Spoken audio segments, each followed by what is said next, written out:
যে যেখান থেকে আমার এই ভিডিওতে চোখ রাখছেন আপনাদের সকলকেই অভিনন্দন।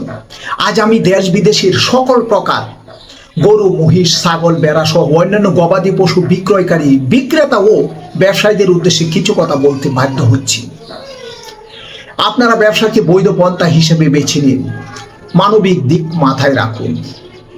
অতিরিক্ত লাভের আশায় দুগ্ধজাত গাভীকে ছোট বাছুর থেকে আলাদা করে বিক্রি করা থেকে বিরত থাকুন। পাশাপাশি গর্ভবতী পশুদের জবাইয়ের উদ্দেশ্যে উপযোগী বলে বিক্রি করা থেকেও বিরত থাকুন।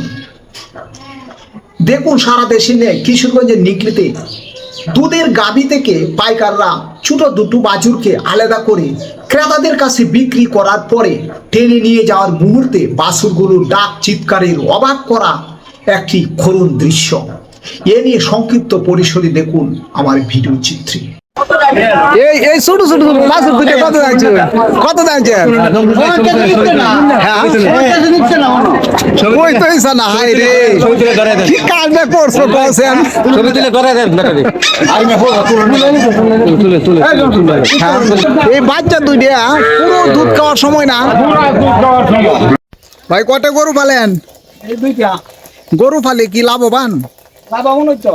অন্যান্য যে ফসল আছে এগুলোর তুলনায় গরুতে বেশি লাভ। লাভ বেশি।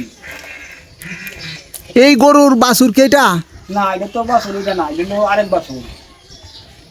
গাড়ি কিনে আনছিলাম, এই 5,000 বাছুর বলতে চাক্কা না। পাইকাররা কি আলাদা বিক্রি করে ফেলে? কয় দিনের বাছুর আনছিলেন? ও মাঝখান হইব। আরেক গরু আমরা আগে 6 দিনের বাছুর চাইতে চলতো। কার? সরকারি 6 দিনের বাছুর কত হাজার টাকায়? 7,000। আচ্ছা, 7,000 টাকার বিনিময়ে বাছুরকে গাভী থেকে আলাদা করার কারণটা কি? বাছুর লয়ে যত এউদা খাইলে গায়ে উলো তো তার মানে বাছুরটা আলাদা কত বিক্রি করতে পারবো? 7,000 লাভ। আর এই অতিরিক্ত 7,000 লাভ হবে। এই গাভীতে কে বাছুরকে আলাদা করলে কি এই বাছুর মারা যায় না? মরিয়া লাগা কিছু কিছু বাসে আরেক গাই ধরা। ওই আপনারটাও সেম এভাবে আলাদা আনছেন?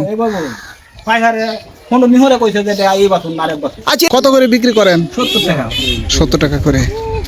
আচ্ছা, কত লিটার দুধ দেয় আপনার গাভীটা? এই 10 থেকে 12 লিটার। যে গাভীটার বাছুর ছিল না এটা? বাছুর আছেন না, বাছুর গাইনে লইছি আমি। 12 লিটার দুধ রেখে পাইকাররা এই কাজ করেছে। এরা লাভ হইলে বেচালা, 12 আর ঘন্টা বুঝে না, 8 মন বুঝে না, লাভ হইলে বেচালা। এই যে পাইকাররা যে এই কাজটা করেন এটা কি অপরাধ না? এটা অপরাধ। বাছুর মারা যা, দুধ খাই যায় না, গায়ে অত ধরে দুধ চালা যায়। এটা সরকার যদি বিচার হতো তো ভালো হইল। এমন বাছুর 9 দিনে বাছুর বেচালা, 6 দিনে বাছুর বেচালা, 1 মাসে বাছুর বেচালা। ও আপনি কি মনে করেন সরকারিভাবে যদি এর তদারকি থাকতো, যদি বিচার হইতো, তাহলে এই ধরনের কাজ করতো না পাইকাররা? আজকে যদি মানুষ হয়তো কান্দাকুটি করলো না। এই যে ওই কৃষকরাও তো বিশেষ করে যারা আগে এই গবাদি পশু পালন করে তারাও তো এই লাভের আশায় বিক্রি করে দেয়। কৃষকটা বাছুর আলগা হয় না, আলগা হয় না 5,000। ওই পাইকাররা এসে বিভিন্ন দাম বলে। দাম কো এরাই আলগা হয়ে দেয়। এই গ্রামের নাম কি? লইলো সাদুলপুর 18 বাড়িয়া। আপনার নাম কি? মোহাম্মদ ধনুমিয়া। প্রিয় দর্শক, আপনারা শুনছেন একজন কৃষক কি বললেন। আসলে প্রকৃত কথা হচ্ছে পাইকারদের কারণেই আজ অনেক সময় যে দুগ্ধজাত গাভী থেকে ছোটো বাছুরদেরকে আলাদা করে বিক্রি করে দেন। এটা একটা অমানবিক, এটা অপরাধ। কৃষক তিনি নিজেও বলেন পাইকারদের যদি এই ধরনের শাস্তির ব্যবস্থা হয় তাহলে এই অপরাধ থেকে অনেকটা রক্ষা পাবে গবাদি পশুরা। আমি এই মুহূর্তে অবস্থান করছি কিশোরগঞ্জ জেলার নিকলি উপজেলার জারৈতলা ইউনিয়নে 18 বাড়িয়া গ্রামে। এখানে কৃষক যে কথাটি বললেন তারই বাস্তবতা। এমনই করে পাইকাররা, শিশুরা পর্যন্ত এই কথাটি বলে চলেছেন, কারণ এগুলো দেখে তারা অভ্যস্ত। এমনই বাস্তবতা মিলে অসংখ্য বাজারে এবং কৃষকদের বাড়িতে গেলেও, এবং পাইকাররা যখন অতি লাভের প্রলোভনে ফেলে তখনই এই অপরাধ বেশি পরিমাণে বেড়ে যায়। আপনার কয়টা গরু পালেন? ভাই হালি 4টা। গরু লালন পালন করে কি লাভবান? জি ভাই, লাভবান। লাভবান গুলে তো লাভবান হইবই। গাভী পালেন নাকি সার? গাবি ফালি। গাভী পালনে লাভবান। জি। কয় কেজি দুধ দেয়? এই দুধের গায়ে হারলে 20 কেজি হন তো দেয়, ভালো গায়ে হারলে। আর দেশির মধ্যে হারলে 2-3 কেজি দেয় আর কি। আমার এটা 2-2.5 কেজির মতন দেয়। তাতে লাভবান আপনি? জি জি জি, আমি বাছুর দিয়ে লাভবান। জি জি। আচ্ছা, পাইকাররা যে আপনার অনেক সময় দেখা গেছে যে ছোট বাছুর বিক্রি করে বাজারে, এটা কি আপনার এলাকায় হয়? এই যে আমার এলাকাতে হয়। মানে কারণটা কি? কারণ রইলো এই যে লাভ, এই যে টেহার লুকের মধ্যে হইরা জায়গা 2 মাসের বাচ্চা 2.5 মাসের বাচ্চা বেচেলা। 2 মাসের বাচ্চা 2.5 মাসের বাচ্চা বিক্রি জি, করে। জি, জি। তো এতগুলো দুধ দেয়, অনেক সময় দেখা যায় যে বিভিন্ন প্রজাতির গাভীদেরকেও এই আলাদা করে ফেলে বাছুরদেরকে। জি জি ভাই জি। এটা কি অপরাধ না? এটা অপরাধ, সাংঘাতিক অপরাধ। এটার প্রতি অ্যাকশন নেয় না তো কি হই? এটা যে মার্ডারের 13 বেশি এটা ভাই, হিসাব করতে গেলে অনেক সময় বাছুর মারাও যায়। মারাও যায়। আপনার নামটা কি? আমার নাম মোহাম্মদ মিলন। এদের লগে আমার বাড়ি, তার মানে গরু হাটের কাছে আপনার বাড়ি। কাছে বাড়ি। তা আপনি তো প্রতিনিয়ত এগুলো দেখেন, জি জি ভাই। এগুলো দেখে কষ্ট লাগে? কষ্ট লাগে মানে আমি বাজারে ভিতরে যাই না ভাই, কষ্ট লাগে। এই বাছুর আলাদা করার কারণে। জি জি, গায়ে মালের মেজাই নেই ভাই। এই যে একটা বিষয় দেখা যায়, বিশেষ করে ঈদ আসলে গাভী থেকে ছোট ছোট বাচ্চাদেরকে আলাদা করে বিক্রি করে দেয়, বিশেষ করে জবাইয়ের উদ্দেশ্যেই কুরবানির সময় এটা করে। এটা কি উচিত কিনা? এটা হচ্ছে না।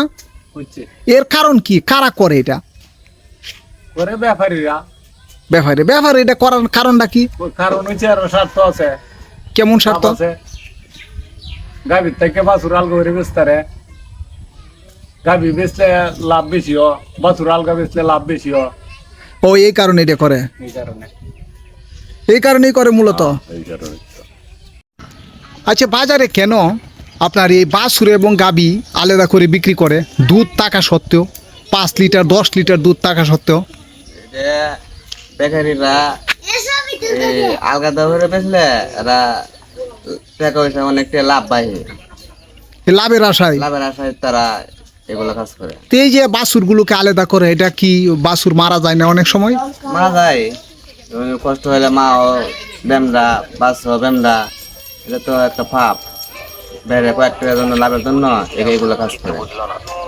আপনি এমন দেখেছেন? জি, আমাদের দেশে একটা গাই আনছে, এমন একটা গায়ে আনছে, একটা বাছুর আনছে আলাদা করে।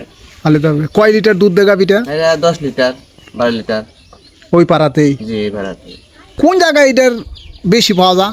এটা সাধনপুর ঘুরে বাজার ওই বেকারিরা কিনে নেওয়া আলাদা হয়ে আলাদা করে মারা তো এক সাইডে আজগুদ আর বাছর মাল লয়, আর এটা কিন্তু কেনার সময় তো একসাথেই কিনে, যে একসাথে কিনে পরে আলাদাভাবে বিক্রি করে দেয় লাভের জন্য। পরবর্তীতে এ ধরনের ভিডিও পেতে আমার সঙ্গে থাকুন। সকলেই প্রাণীর প্রতি সদয় হন, জীবে দয়া করুন। ভালো থাকুন, শুভকামনা সবসময়। আল্লাহ হাফেজ।